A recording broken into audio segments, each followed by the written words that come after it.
Je vous ai manqué pendant presque, je dirais, 2 dimanches. Toute une semaine, presque 8 jours, je n'étais pas là. Mais c'est vraiment, j'ai compris que je suis vraiment dans une famille parce que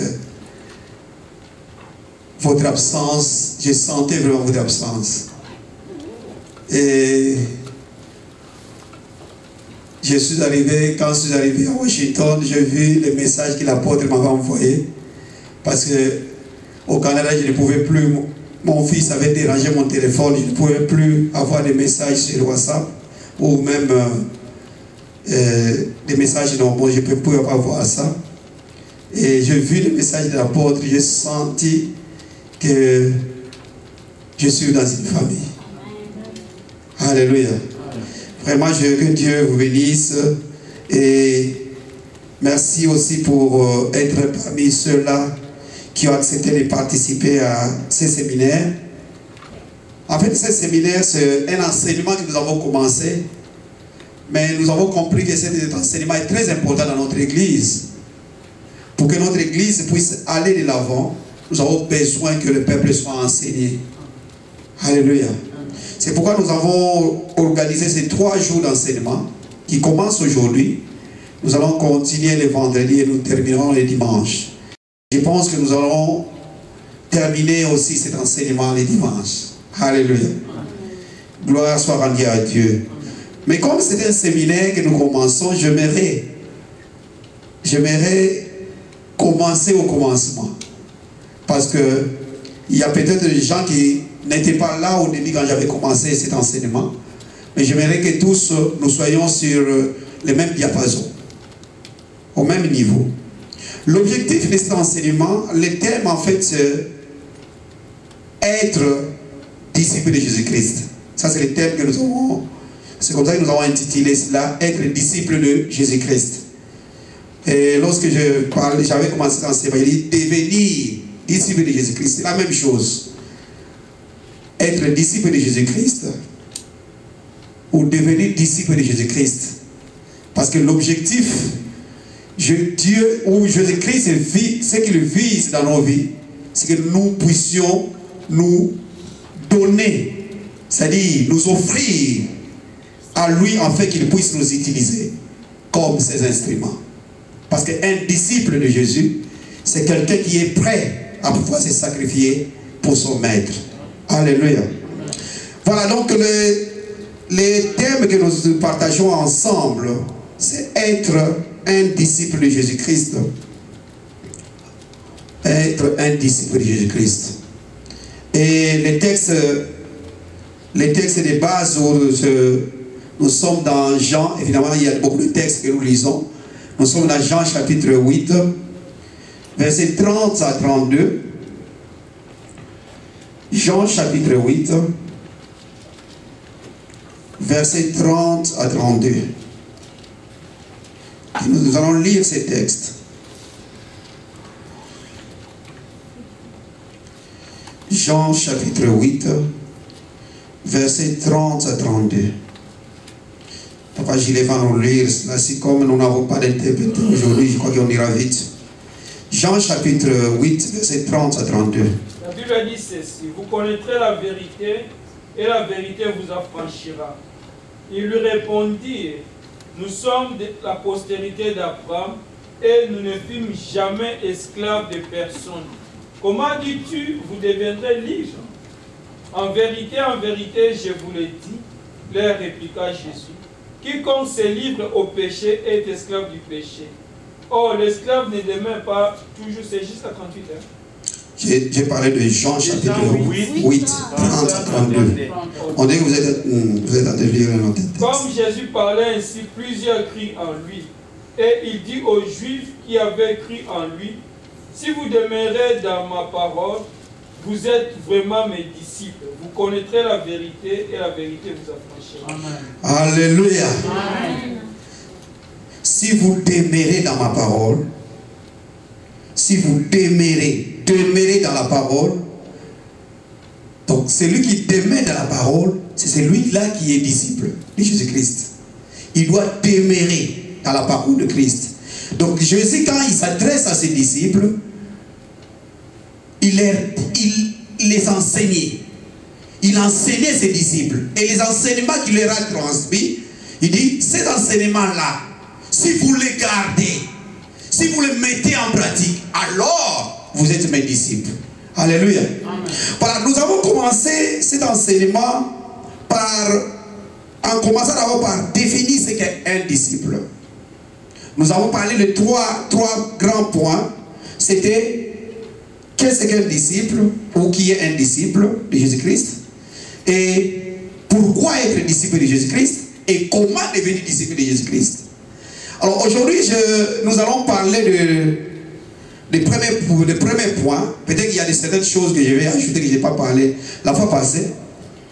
Mais j'aimerais d'abord que nous comprenions d'abord ce qui est un disciple de Jésus-Christ. C'est qui?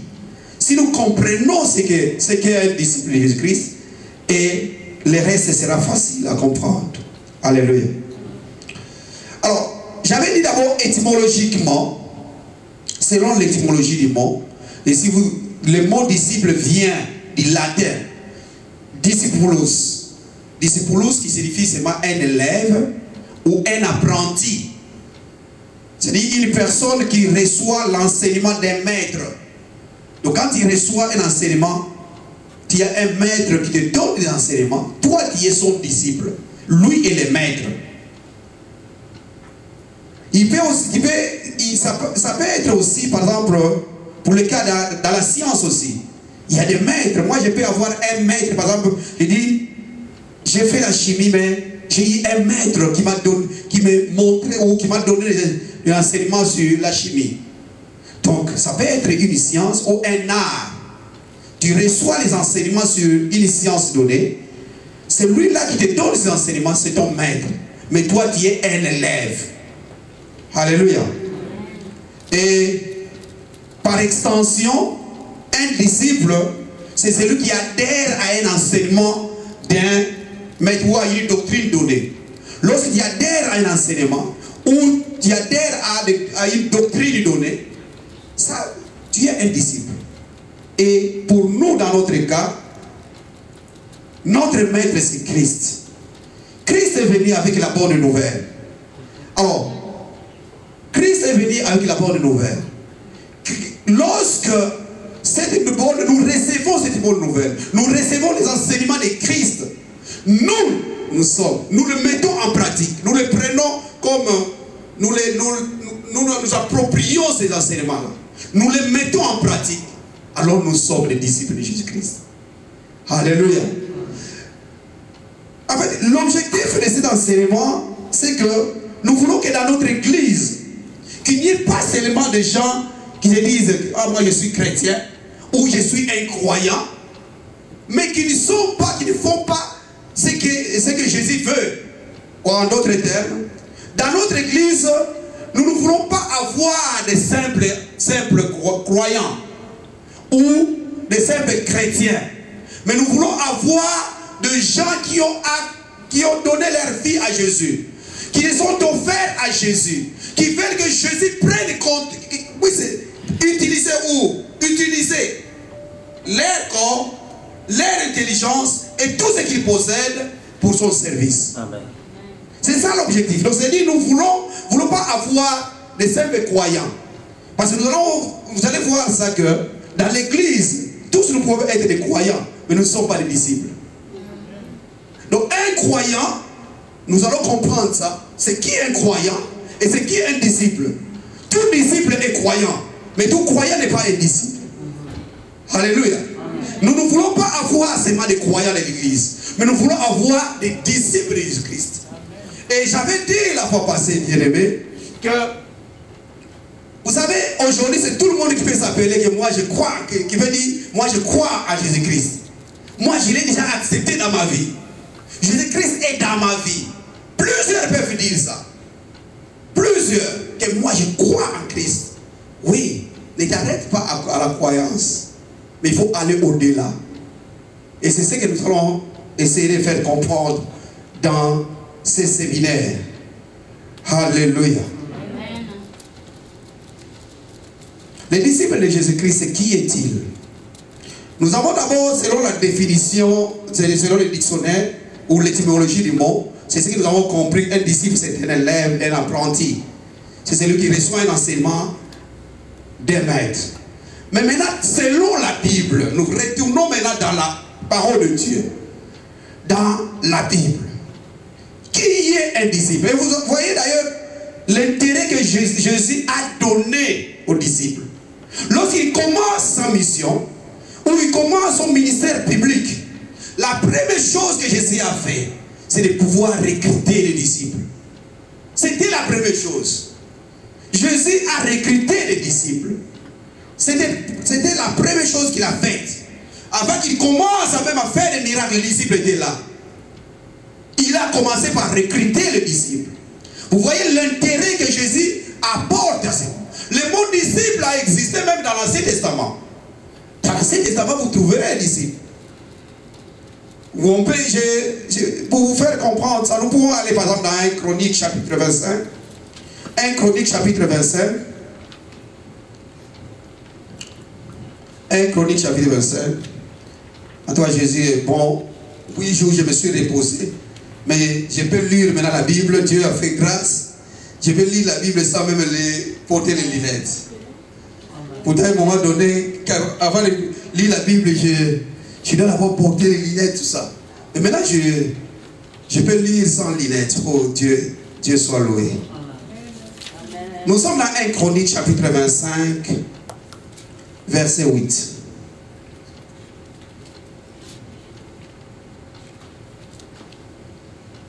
1 Chronique chapitre 25, verset 8.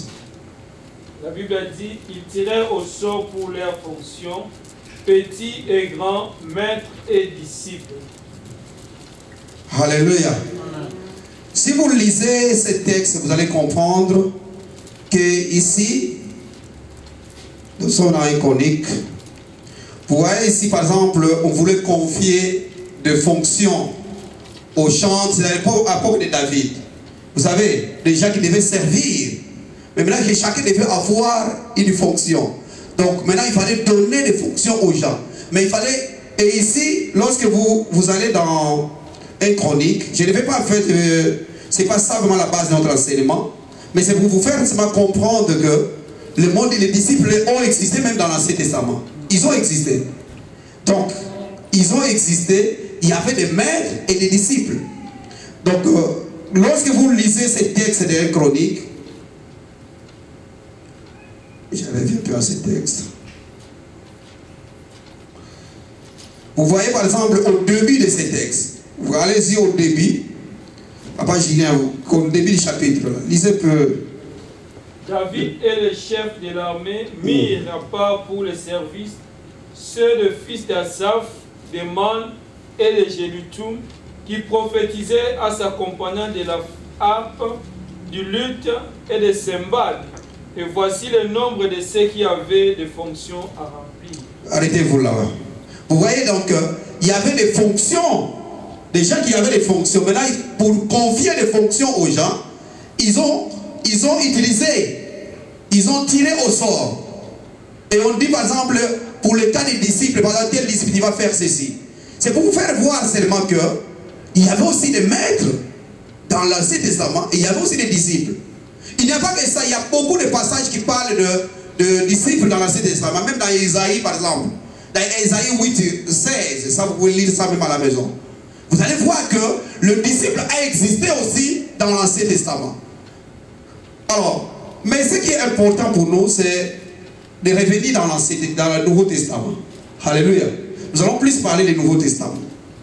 Dans le Nouveau Testament, lorsque vous voyez dans le Nouveau Testament, il y a au début même du Nouveau Testament, donc au début dans les évangiles, vous allez trouver que même parmi les scribes, ils avaient aussi des disciples.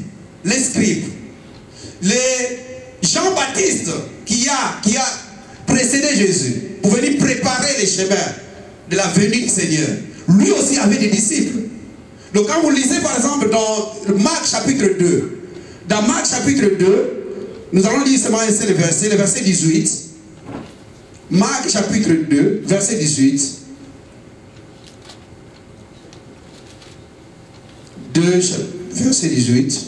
La Bible dit, les disciples de Jean et les pharisiens gênés, ils vinrent dire à Jésus, pourquoi les disciples de Jean et ceux des pharisiens gênent-ils, tandis que tes disciples ne gênent point? Alléluia. Donc il y avait les disciples de Jean, et les pharisiens aussi, ils avaient aussi des disciples. Vous voyez, donc c'est pour dire seulement que les disciples étaient des élèves qui recevaient des enseignements donnés. Les pharisiens aussi formaient ils avaient déjà qui formaient. Ils formaient leurs élèves qui étaient appelés des disciples. Jean aussi avait des disciples. Et parmi même les disciples de Jésus, il y avait des disciples de Jean. Parmi les disciples de Jésus, parmi eux, il y avait aussi des disciples de Jean. C'est pour vous dire seulement que les disciples ont existé même avant Jésus-Christ. Avant Jésus-Christ, il y avait des disciples. Et tout au long de l'enseignement de Jésus, vous ne verrez nulle part Jésus pas parler, par exemple, non. D'ailleurs, je vous avais expliqué que le mot chrétien, d'ailleurs, c'est une appellation, ce n'est pas des païens. Mais, tout disciple, c'est quand les gens ont vu comment les disciples de Jésus se comportaient. C'est-à-dire, ces gens, ils sont comme Christ. C'est pour ça qu'on va les appeler des chrétiens. Mais Jésus, dans son enseignement, il a plus parlé des disciples. Quand vous lisez les évangiles, vous verrez à beaucoup d'endroits, Jésus parlait de disciples. Des disciples. Nous allons lire ces quelques versets qui vont nous prouver ou nous convaincre à comprendre que toi, si tu es disciple de Jésus-Christ, tu as bien fait les choix. Tu as bien fait les choix d'être disciple. Alors, dans le mot disciple sort 278 fois dans la Bible. 278 fois. Vous voyez un peu. Donc ce mot vraiment, il est vraiment beaucoup utilisé dans la Bible et surtout dans le Nouveau Testament. Et dans l'enseignement de Jésus, ce mot est beaucoup répété.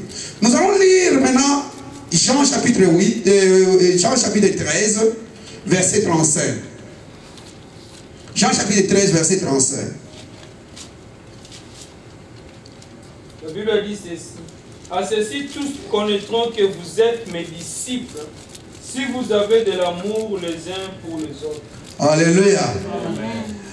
Dans Jean chapitre 8, nous avons dit que, dans Jean chapitre 8, je reviens à ce que Papa Gida lit tantôt. Jésus dit ceci dans Jean chapitre 8, verset 30 à 32. Il dit que, comme Jésus parlait ainsi, plusieurs crurent en lui. Donc, Jésus était devant les foules. Beaucoup étaient là. Et quand Jésus a parlé, il a enseigné, beaucoup de gens ont cru en Jésus-Christ. Et écoutez maintenant ce que Jésus va leur dire. D'abord, il dit aux Juifs qui avaient cru en lui, si vous demeurez dans ma parole, vous êtes vraiment mes disciples. Beaucoup avaient cru. Mais pourquoi Jésus doit dire encore à ces gens qui ont cru en lui, si vous demeurez dans la parole, vous êtes vraiment mes disciples?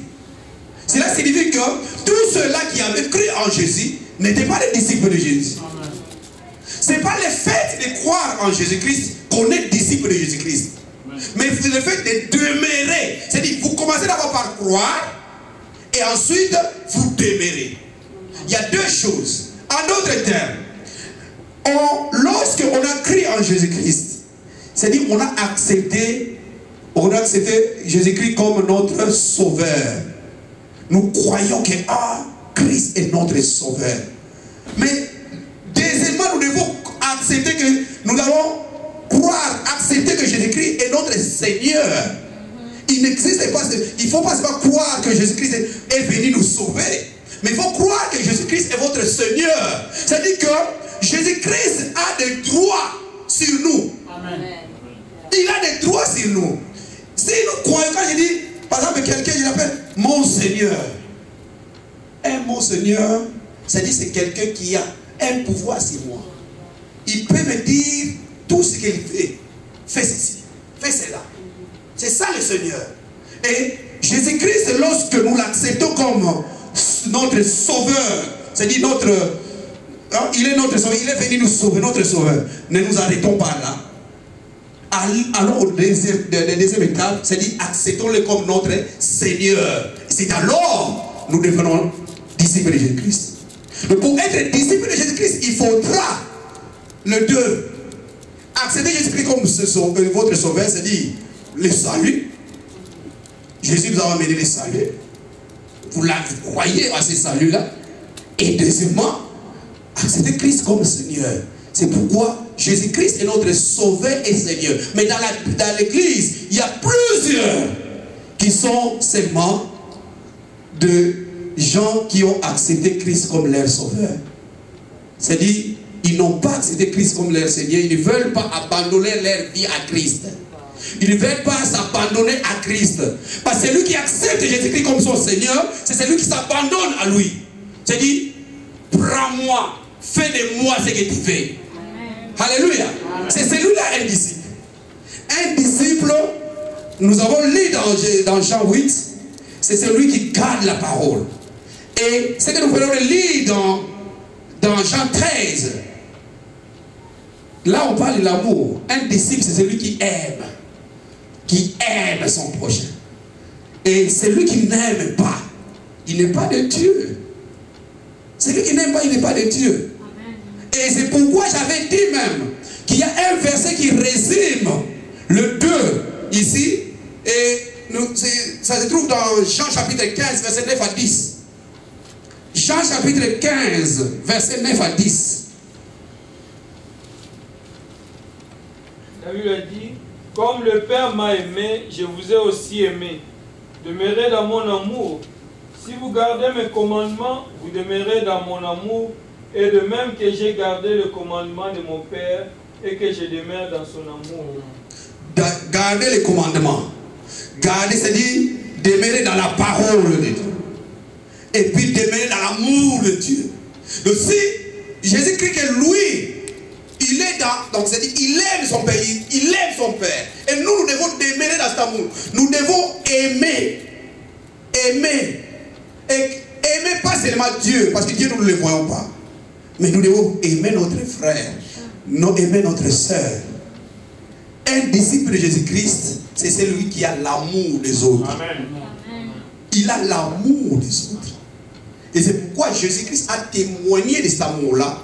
Il est venu se sacrifier pour nous qui étions des pécheurs. Nous qui étions des pécheurs. Nous qui n'étions même pas. Au début, Jésus-Christ, il a pensé à nous dire non. Je préfère aller mourir pour ces gens-là, afin qu'ils aient le salut. Alléluia. Bien-aimé dans le Seigneur, un disciple de Jésus-Christ, c'est celui-là qui demeure dans la parole de Dieu. Et c'est celui-là qui met la parole de Dieu en pratique. Qui met la parole de Dieu en pratique, c'est là où je parle de l'amour. C'est lui qui a l'amour envers les autres. Qui aime son frère, qui aime sa soeur. Alléluia. J'avais dit bien aimé dans le Seigneur, et je crois que ça, je vais ajouter même certaines choses que je n'ai pas dites la fois passée. Bien aimé, être disciple de Jésus-Christ, c'est tu devais avoir les faveurs de Dieu. Tu veux bénéficier des grâces de Dieu. Les grâces. Il faut être disciple. Parce qu'il y a des choses qui sont réservées seulement aux disciples, qui ne sont pas réservées à tous les croyants. Il y a des avantages lorsqu'on est disciple de Jésus. Amen. Il y a des avantages. Il y a des choses que nous cherchons, mais si aujourd'hui nous décidons d'être des disciples de Jésus-Christ, nous n'allons même pas demander. Mais Dieu va nous offrir cela. Dieu va nous donner.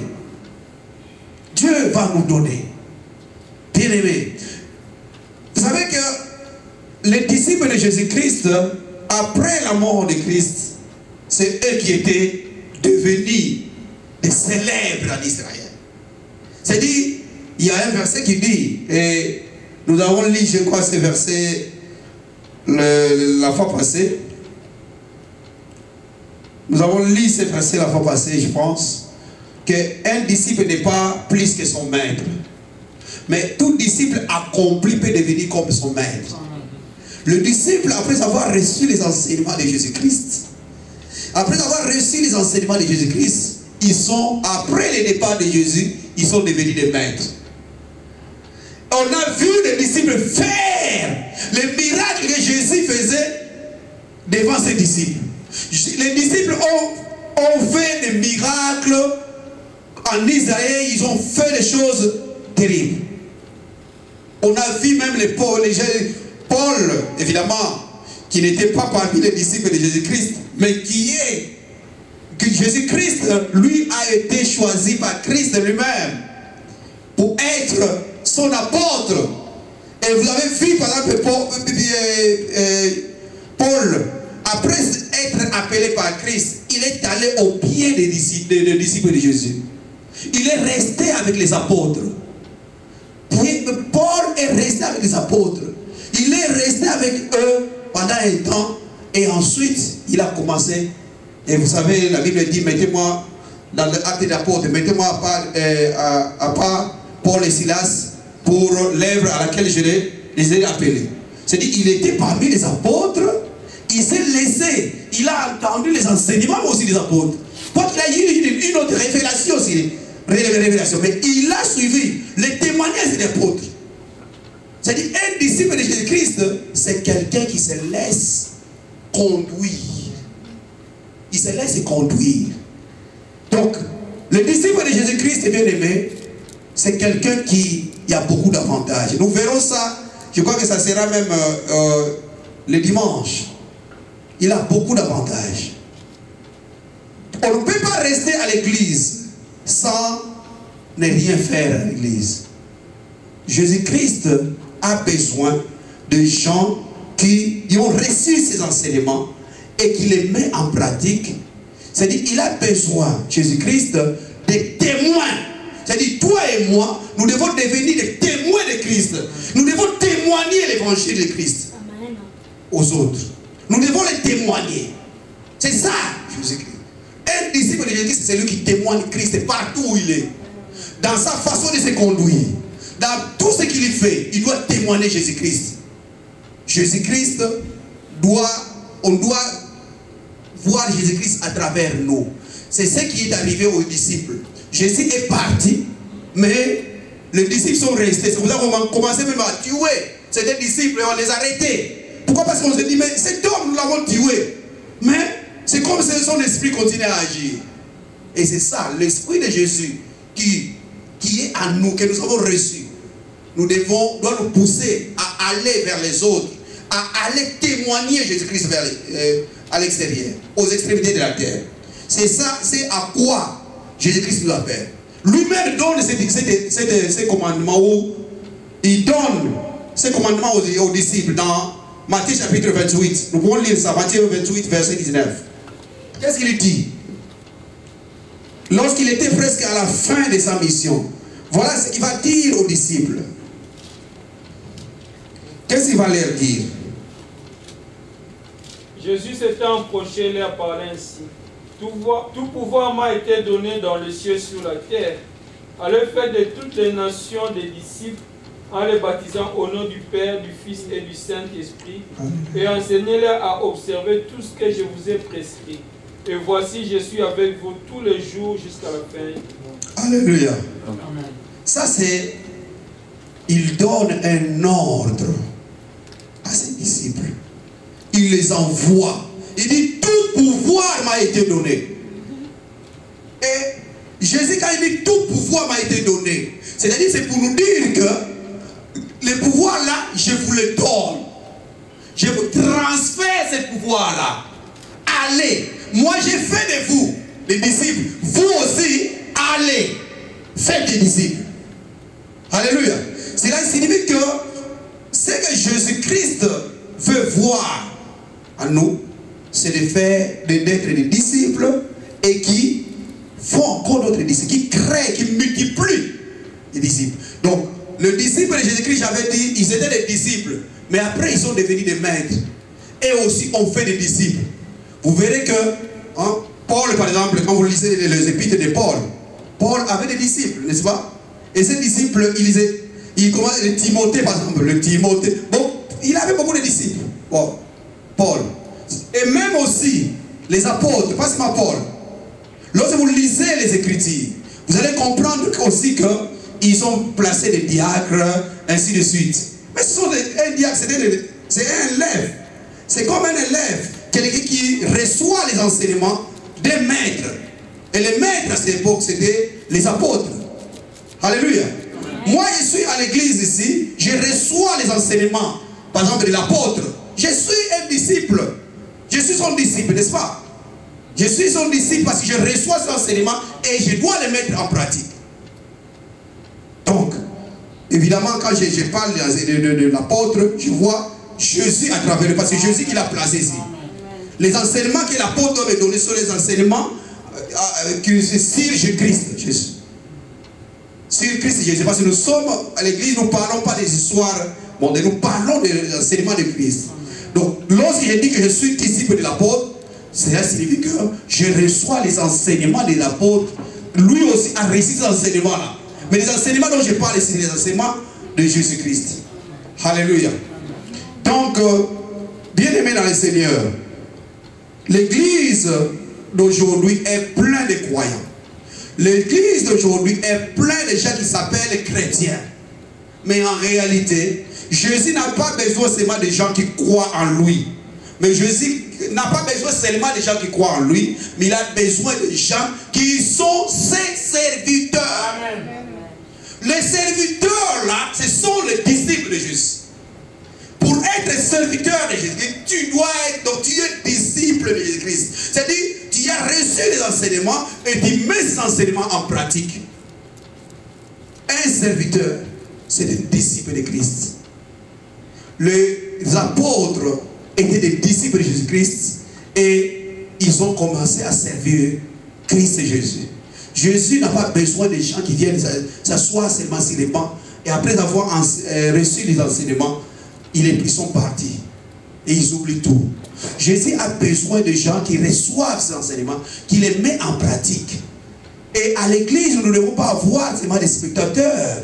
Parce que Jésus n'a pas besoin des spectateurs, il a besoin des acteurs. Amen. Et les acteurs là sont des disciples de Jésus-Christ.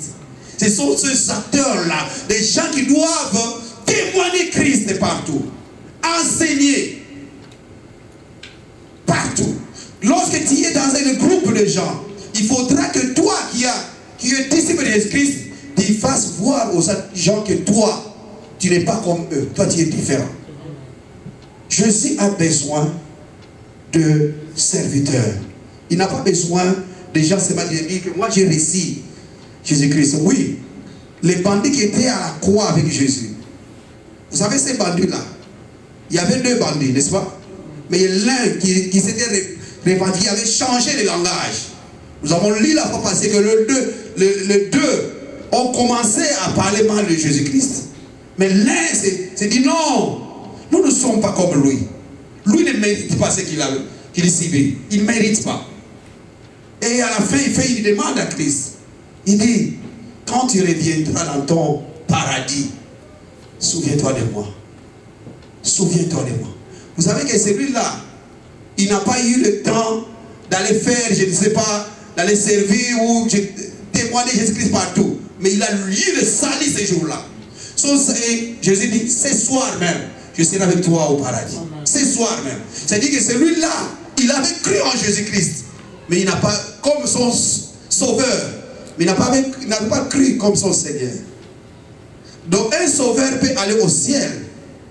Il peut aller au ciel. Il est à l'église, il a cru en Jésus-Christ. Il peut aller au ciel. Il peut aller au ciel. Mais c'est lui qui a reçu comme Jésus-Christ comme son Seigneur.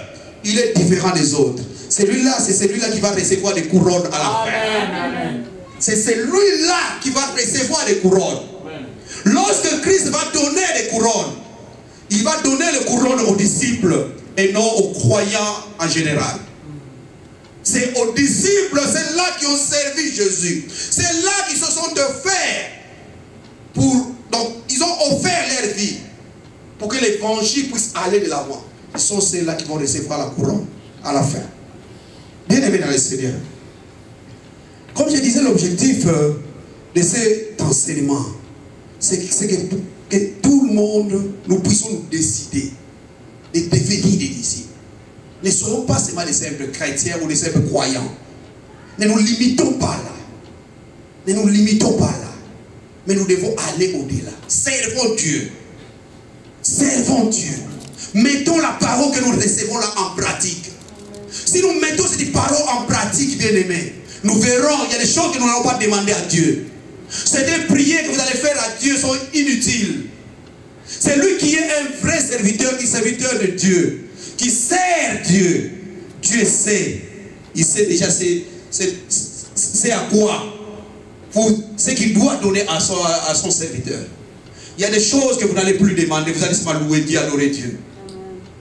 Pendant que les autres sont en train de faire toutes les demandes, toi tu l'adores, parce qu'il connaît déjà le Dieu que tu sers. Tu adores parce que tu dis, quand je ferai, quand je servirai Dieu. La Bible dit, vous servirez l'Éternel, et l'Éternel vous bénira. Amen. Donc la bénédiction là, même si tu entends qu'il y a un pasteur qui est en train de bénir, recevez. Toi-même, si tu ne vas pas recevoir, sache que Dieu te connaît. Amen. Tu vas recevoir. Amen. Il y a des ceux-là qui recevent. Parfois même ils ne reçoivent pas. Mais toi qui sers Dieu, tu ne vas même pas faire la demande. Mais Dieu t'accorde. Parce qu'il connaît. Parfois il dit, si vraiment je suis en train de servir Dieu, dans le fond de ton désir, je voudrais amener l'évangile jusqu'aux extrémités de la terre. Je voudrais aller même dans des pays comme l'Inde, Corée, tout ça. Alors, tu as déjà ce désir dans ton cœur. Tes pensées, tu as ça. Et Dieu se lit dans ton cœur. Il dit, celui-là, si je lui donne ceci, il ira loin. Il va mener ma parole très loin. Tu ne vas pas faire la demande. Tu ne vas pas crier, faire des jeûnes et prières. Mais Dieu va te donner le désir de ton cœur. C'est pourquoi les psaumes disent, fais de l'Éternel tes délices, il te donnera ce que ton cœur désire. Amen. Alléluia. Bien-aimés dans le Seigneur, servons Dieu. Servons Dieu. Soyons des disciples de Jésus. Le disciple a des caractéristiques, j'avais parlé la fois passée. C'est là où je vais m'arrêter aujourd'hui. Un disciple a des caractéristiques. Les caractéristiques d'un disciple. Il a des caractéristiques. Et je vais citer quelques caractéristiques d'un disciple. Il y en a 6, il y en a plusieurs. Mais moi j'avais parlé de 6 caractéristiques d'un disciple. Alléluia. Amen. Vous avez vu quand Jésus est mort, les disciples qui sont restés, ils étaient dans la persécution. Persécution. Vous allez prendre même Jacques, on lui a coupé la tête, n'est-ce pas? Et Pierre va se retrouver en prison. Ils ont été persécutés. C'est pourquoi j'avais dit que la première caractéristique d'un disciple, il doit accepter d'être rejeté. Toi, si tu attends seulement à tout moment qu'on puisse te louer, qu'on dise toujours des bonnes choses pour toi, tu n'as pas encore compris. Tu n'as pas encore compris ce que c'est un disciple. Accepte le rejet. Mais lorsque les gens vont te rejeter, Dieu va te lever. Alléluia. Un disciple, c'est celui qui accepte d'être rejeté. Les gens, même autour de toi, ils vont te haïr. Parce que tu aimes seulement prier, tu veux partager la parole de Dieu. Les gens vont te haïr, pour rien. Parfois même les membres de ta famille vont te haïr. Accepte le rejet. Jésus dit ceci. Nous avons lu ça dans Luc chapitre 9. Verset 51 à 56. C'est pour rappeler si toi, ceux qui n'étaient pas là, ils peuvent se rattraper. Comme ça la suite sera facile. Dans Luc chapitre 9, verset 51 à 56. La Bible dit, lorsque le temps où il devait être enlevé du monde approcha, Jésus prit la résolution de se rendre à Jérusalem. Il envoya devant lui des messagers qui se mirent en route et entrèrent dans un bourg des Samaritains pour lui préparer un logement. Mais on ne le reçut pas parce qu'il se dirigeait sur Jérusalem. Les disciples Jacques et Jean, voyant cela, dirent: Seigneur, veux-tu que nous commandions que le feu descende du ciel et le consume? Jésus se tourna vers eux et les réprimanda, disant: Vous ne savez pas de quel esprit vous êtes animés, car le Fils de l'homme est venu non pour perdre les âmes des hommes, mais pour les sauver. Et ils allèrent dans un autre bouc. Alléluia. Amen. Vous savez, il y avait des problèmes entre les Juifs et les Samaritains. Il y avait des problèmes. Il y avait des problèmes. Et vous allez comprendre l'histoire de la femme samaritaine. La femme samaritaine, lorsque Jésus va la rencontrer, Jésus demande de l'eau à la femme samaritaine. Il dit, mais vous, entre vous et nous, il n'y a pas de relation. Il n'y a pas de relation. Jésus ici va envoyer ses disciples. Il envoie les disciples pour préparer une chambre. Pour préparer une chambre, parce qu'ils veulent aller là-bas. Mais lorsque les gens ont appris, on descend devant les frères Jérusalem, ces gens-là, non, ils ne peuvent pas entrer ici. Il dit, non, il n'y a pas de place ici. Jésus, il a été accepté, les rejet. On n'a pas voulu l'accepter. Les disciples disent, c'est de permets-nous qu'on envoie le feu sur eux. Les disciples, permets-nous qu'on envoie le feu là-bas. Il dit, non, moi je suis venu aussi pour ces âmes-là. Un disciple de Jésus-Christ doit accepter les rejeter. Jésus a accepté d'être rejeté. On l'a rejeté.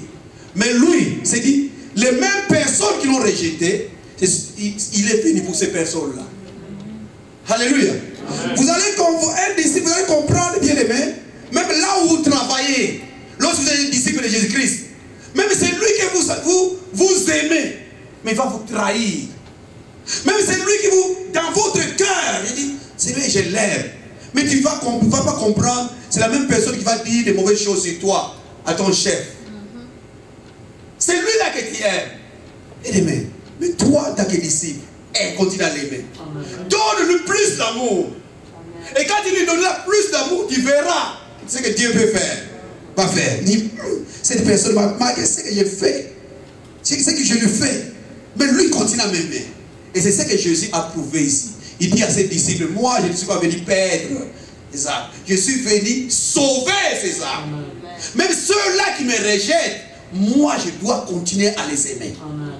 Et c'est ça un disciple, il doit accepter les rejets. Accepte ça. Certaines choses que nous trouvons négatives dans notre vie, c'est des choses, parfois Dieu prépare ça pour notre élévation. Amen. Et parfois nous ignorons ça. Tout ce que nous disons, pourquoi c'est ça? Tu veux même lui faire du mal. Non. Mais peut-être cette personne-là est en train de préparer ton élévation. Je garde encore un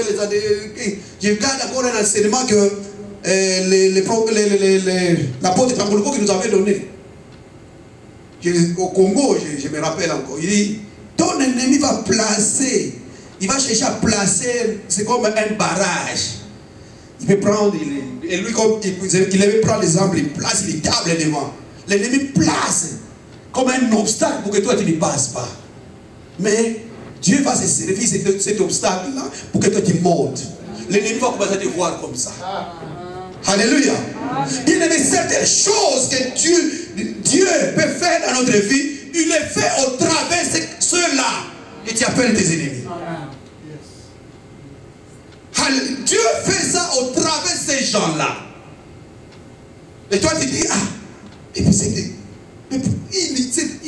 il va commencer même à agir comme un païen. Pourquoi? Parce que ce garçon ou cette femme-là, il m'a dit non, n'agis pas. Continue à aimer cette personne. Et continue même à prier. Prier pour la personne. Pendant que tu pries là, prie pour cette personne-là. Et Dieu va changer quelque chose. Alléluia. Alléluia. Un disciple de Jésus-Christ doit manifester toujours l'amour. Malgré les rejets, toi, continue à aimer. C'est ça la deuxième caractéristique. J'avais dit, le disciple aime son prochain. Il aime son prochain. quel que soit, il aime les prochains. L'amour a fait la différence entre Jésus-Christ et ses disciples. C'est l'amour qui a fait la différence. Les disciples voulaient utiliser la colère. Permet-nous qu'on envoie le feu. Mais Jésus-Christ montre l'amour. C'est l'amour qui a fait la différence. Et un disciple de Jésus-Christ doit manifester l'amour partout où il est. Il doit aimer. Aimer. Alléluia. Quand tu vois ton frère est malade, va lui rendre visite. Il manque de l'argent. Donnez-lui si tu en as. C'est ça l'amour. Au lieu de se moquer de la personne, mais toi au contraire, tu as ouvert la personne. N'exposons pas la nudité des autres. Amen. Mais nous devons protéger nos frères. Couvrir nos frères. Couvrir leur nudité. C'est ça un disciple.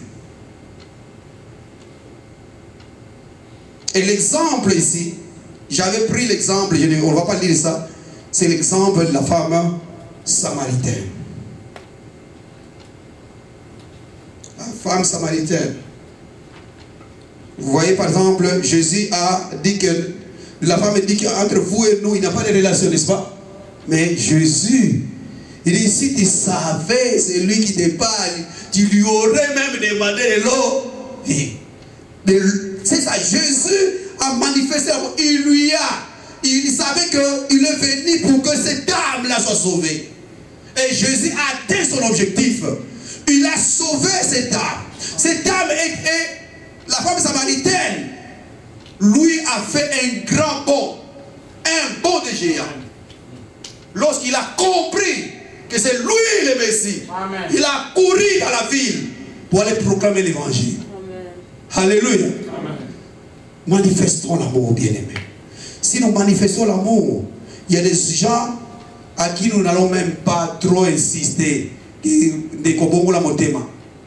ne vas pas insister. C'est Jésus lui-même, à travers l'amour que tu es en train de lui montrer, il va donner sa vie au Seigneur. Amen. Même nos frères, même les familles. Il y a des fois, ce n'est pas toi, parce que nous n'avons pas le pouvoir de changer le cœur des gens. Nous n'avons pas ce pouvoir. Je disais ça à mon frère au Canada. Je disais à mon frère au Canada, lorsque je me suis converti, mon frère parfois il disait, il est allé dans l'église où il crie à tout moment. Il disait parfois des choses là, bizarres. Et je me rappelle quand Dieu m'avait parlé un jour, il dit, que je dise à mon frère qui s'est converti, il a un plan merveilleux pour lui, mais il doit se convertir. Je dis ça à mon frère, il pensait même que c'était l'anesthésie ou quoi qui faisait ça. Il dit, Dieu m'a dit, tu dois te convertir. Il a un plan merveilleux pour toi. Mais aujourd'hui, je suis allé, nous sommes arrivés le 28 là, le 29, nous sommes allés dans leur église. Leur église, ils prient maintenant dans les églises de réveil. Wow. Oui, il prie dans cette église de réveil. Quand il était en Angola, parfois je voyais des messages, tout ça. Même quand Dieu me parle de quelque chose là sur lui, je lui dis, mais non. C'est quelqu'un qui aimait quand il y a un problème, il va voir même un féticheur ou bien un révélateur. Mais aujourd'hui, il n'aime plus ça. Il a donné sa vie au Seigneur. Ce n'est pas moi, mais c'est Dieu lui-même. Donc, continuons à... Même nos frères et sœurs, même s'ils ne sont pas reconvertis, ne les appelons pas comme des païens. Toi, tu es un diable. Non, ils ne sont pas des diables. Parce que nous aussi, nous étions comme eux. Moi, j'étais le plus compliqué par rapport à mon frère. Parce que mon frère a grandi, on l'appelait toujours Tata Labé. Il allait devenir même un prêtre. Mais c'est mon oncle, un de mes oncles, il s'était opposé. Il n'avait pas voulu qu'il devienne un prêtre. Donc lui, on l'appelait Tata Labé. Mais c'est moi qui me suis converti avant lui. Parce que Dieu qui peut changer les guerres des gens. Donc même celui qui te trouve que c'est des païens, c'est des diables ou même un sorcier, continue à lui donner l'amour. Vous verrez ce que Dieu peut faire à travers l'amour que tu lui donnes. Le disciple est humble. Il est humble. L'humilité. Je ne sais pas si quelqu'un qui se vante, quand on est dans l'église, nous montrons très humble. Partout où nous sommes, même au travail, partout. Ce n'est pas parce que tu es devenu chef, non. c'est moi le chef ici, c'est moi qui commande. Non, non, non, non, non. L'humilité. C'est Dieu qui élève. Donc, Dieu élève. Toi, tu dois diminuer. Un disciple, c'est quelqu'un qui est humble. C'est quelqu'un qui élève les autres. Lui, il diminue. J'aime toujours parler de cet exemple. J'ai un apôtre, mon pasteur du Congo.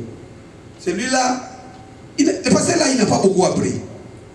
Je crois qu'il s'est arrêté à troisième des humanités, mais Dieu là l'utilise puissamment. Et à travers lui, il a beaucoup de pasteurs.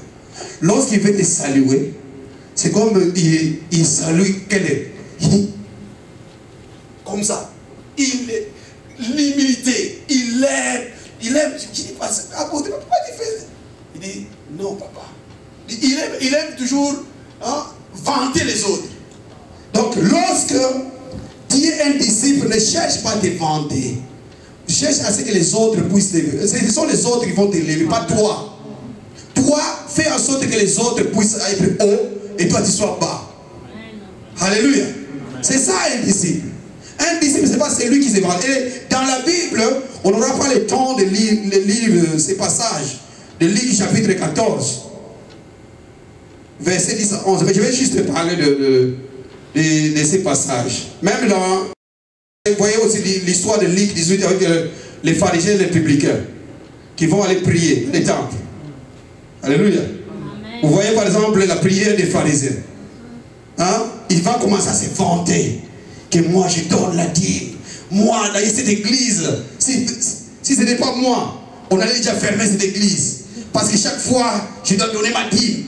C'est grâce à ma dîme qu'on paye le loyer dans cette... Lui s'est vanté. Mais les publicains, lui, il est allé auprès de Dieu, auprès du Seigneur, comme un pécheur. Il commençait à frapper. Il pleurait dans son cœur à cause des péchés. Il pleurait dans son cœur. Un disciple, ce n'est pas quelqu'un qui se vante. Quand il a donné un $10 à quelqu'un qui commence à publier ça partout, non. Non. C'est quelqu'un qui est humble. Quand même il fait un geste à quelqu'un, les autres doivent... Donc cette main donne, ou si cette main donne, mais l'autre là ne doit pas connaître. Donc c'est ça, l'humilité. Pas commencer à dire, un tel, d'ailleurs, hier il n'allait pas manger si ce n'était pas moi qui lui avais donné ceci. Non, non, non. Ça c'est pas un disciple. Et vous voyez aussi, toujours dans Luc chapitre 14, vous allez lire une histoire à partir de 10 à 11. Vous savez, lorsque par exemple, un homme, j'avais donné cet exemple, il y avait un jour un homme de Dieu qui était venu, il s'assoit derrière. Un homme de Dieu, vous ne savez pas, il s'assoit là.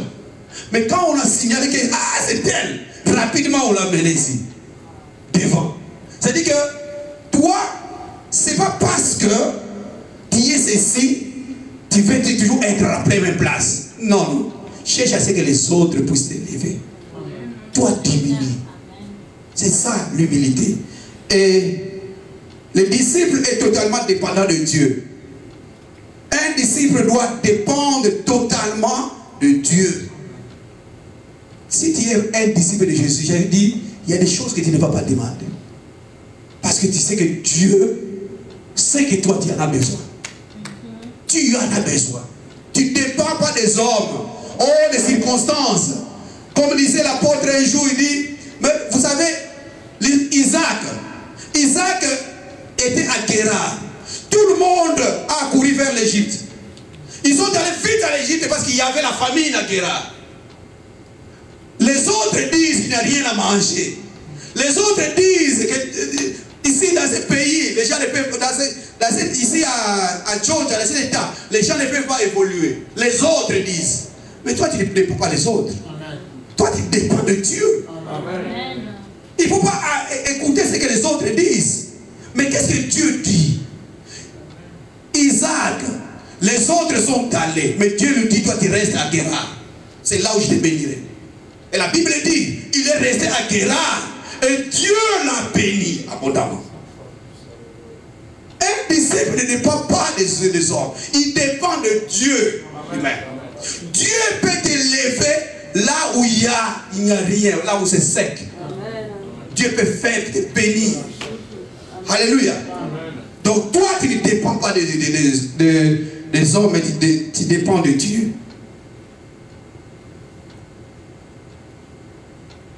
La dépendance doit être matérielle et spirituelle. Il y a un passage, quand vous lisez dans Luc chapitre 10, verset 38 à 42.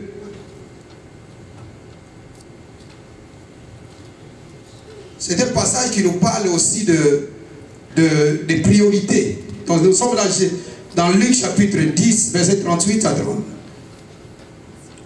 42. Si les priorités, je ne vais pas lire ce texte, vous connaissez l'histoire. L'histoire, c'est Marthe, Jésus va rencontrer Marthe et Marie. Vous connaissez l'histoire? Les sœurs de Lazare. Et je pense que c'est l'histoire que nous connaissons très bien. Mais je vais lire seulement, c'est que la réponse de Jésus, Luc chapitre 10, verset 38. J'aime cette réponse ici. Marthe, au verset 40, il dit Marthe occupée à divers soins domestiques, servait et dit, Seigneur, cela ne te fait-il rien que ma soeur me laisse seule pour servir? Dis-lui donc de m'aider. Le Seigneur lui répondit, Marthe, Marthe, tu t'inquiètes et tu t'agites pour beaucoup de choses. Une seule chose est nécessaire. Marie a choisi la bonne part qui ne lui sera point ôtée. Alléluia. Dans la vie, un disciple, c'est quelqu'un qui choisit des priorités. Il y a des choses qui ne sont pas importantes pour un disciple. Alléluia. C'est pas que il y a des choses que tu ne peux pas. Par exemple, pour le cas ici, Marthe s'est préoccupée parce que Jésus est venu avec les disciples dans leur maison. Il faut préparer à manger, il faut tout. Mais Marie a préféré être à côté de Jésus, écouter Jésus. Un disciple, c'est quelqu'un qui sait faire, qui sait distinguer qu'est-ce qu'on appelle accessoire et qu'est-ce qu'on appelle priorité.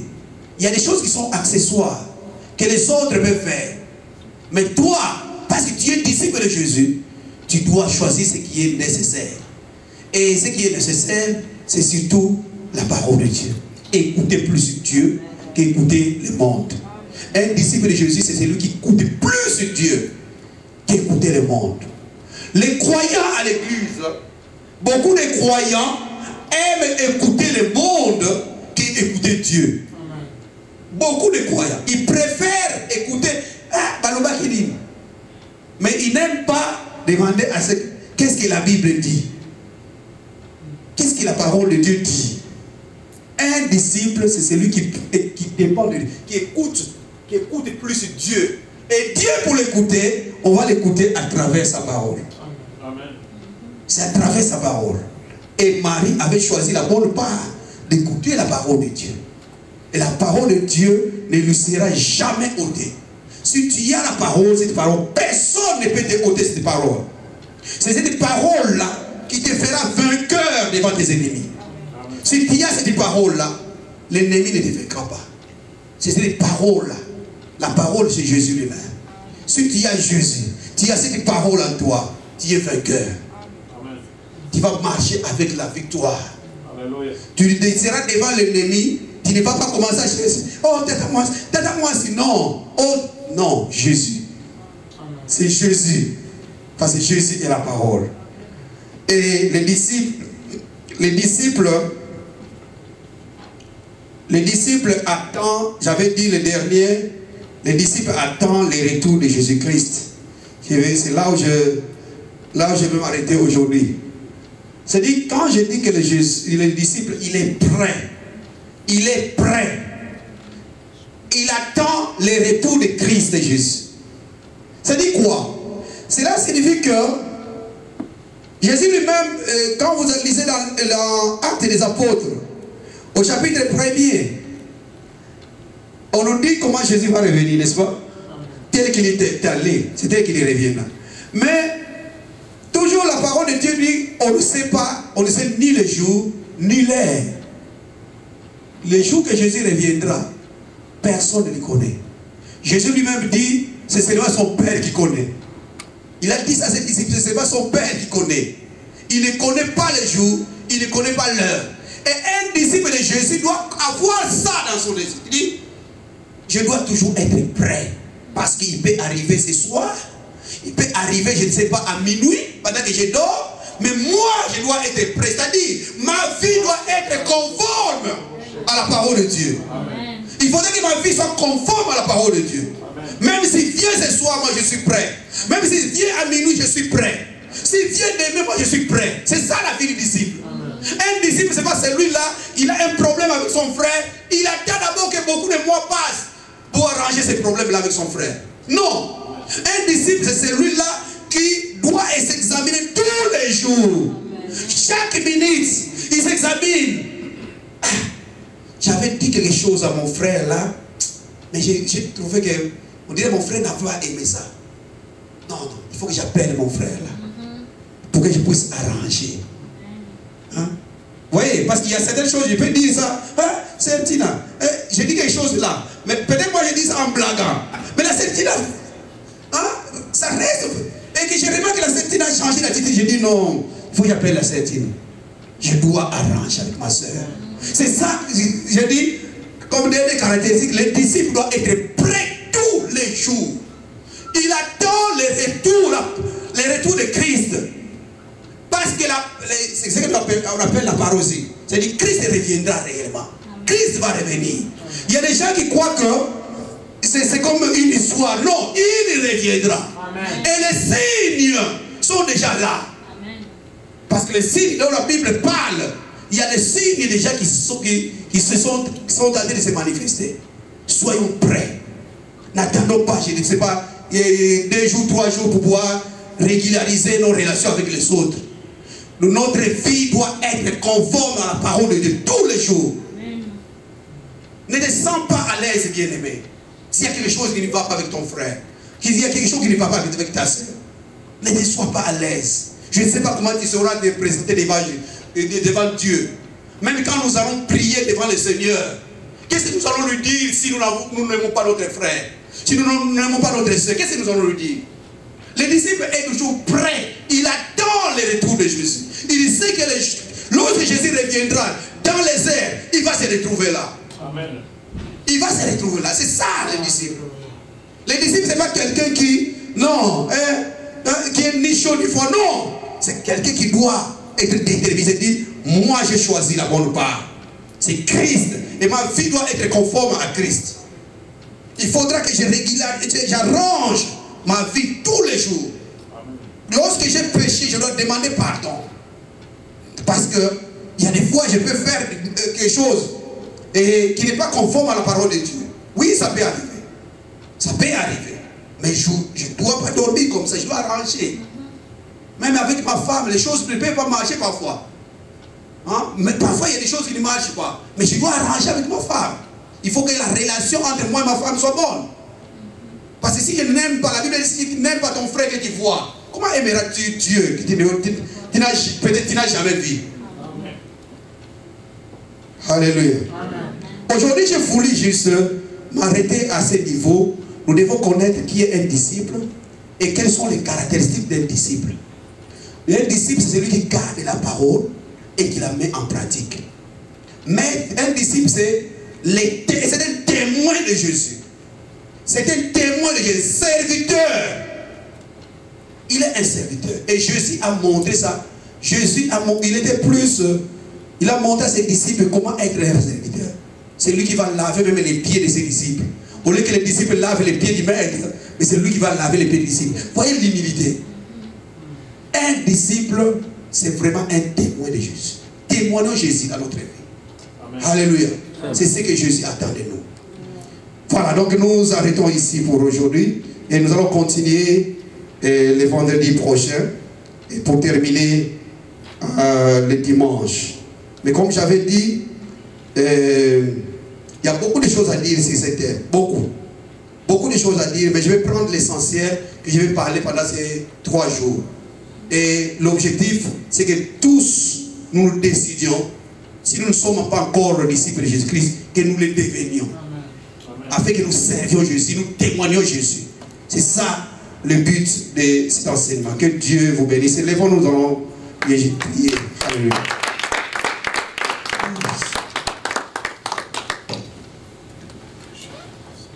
Alléluia. Gloire à Jésus. Bien-aimés dans le Seigneur.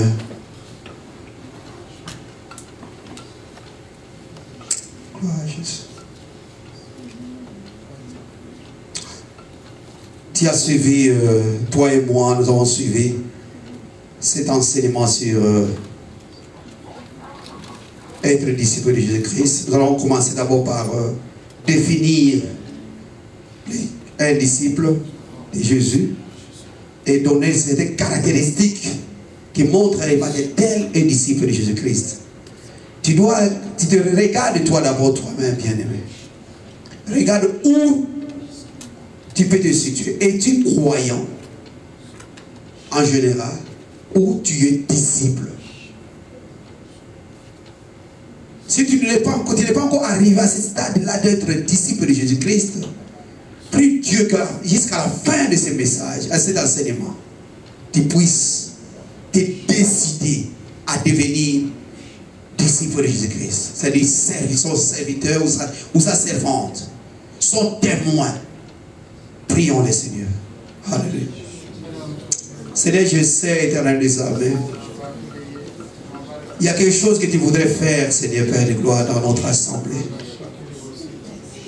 Tu veux, Seigneur Père de gloire, que nous devenions réellement, Seigneur, des disciples. Seigneur, je voudrais, Seigneur Père, que je puisse, Seigneur, m'abandonner à toi, Seigneur. Je puisse comprendre, Seigneur Père de gloire, que tu y as des droits sur moi. Il y a des choses que tu fais que je puisse faire dans ma vie, Seigneur. Seigneur mon Dieu, fais de moi, Seigneur, ce que tu veux, Seigneur, que je devienne, Seigneur. Fais de moi, Seigneur, ce que tu veux, Seigneur, que je devienne. Je voudrais, Seigneur, te servir. Je voudrais, Seigneur, que tu Père de gloire, que je puisse te servir, Seigneur. Je m'abandonne à toi. Je me donne, Seigneur Père de gloire, mon corps, mon Père de gloire. Mon corps, Seigneur, je l'offre, Seigneur Père de gloire, afin que à toi, Seigneur, afin que tu l'utilises. Mon intelligence, Seigneur, je Père de gloire, je la donne à toi, Seigneur, afin que tu l'utilises, oh Dieu, afin que l'évangile puisse aller de l'avant. Je me remets à toi, Seigneur, au nom de Jésus. Dans le nom de Jésus. Alléluia. Gloire à Jésus. Seigneur, merci pour tout tes bienfaits, Seigneur. Seigneur, c'est toi qui sais, Seigneur, ce que tu veux faire, Seigneur, dans cette assemblée. C'est toi qui connais, Seigneur. Mais ma prière, que Seigneur, que nous puissions devenir des vrais disciples. Que nous devenions des vrais disciples. Je sais que dans la Bible, il y a un complet de gloire. Un exemple, Seigneur, d'un disciple qui n'était pas, Seigneur, croyant. Qui n'était pas, Seigneur, un vrai disciple. C'est un mauvais exemple. Mais, Seigneur, nous voulons, Seigneur, être de vrais. Pas de faux comme Judas. Mais nous voulons être de vrais disciples, Seigneur. Voilà pourquoi je prie pour mon frère, pour ma soeur. Afin que, Seigneur, tu puisses, oh Dieu, nous transformer. Parce que nous sommes que, Seigneur, de l'argile. Toi, tu nous donnes la forme que tu fais, Seigneur. Au nom de Jésus.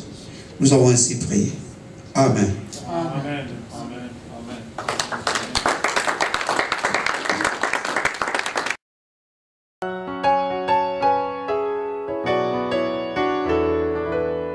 Amen. Thank you.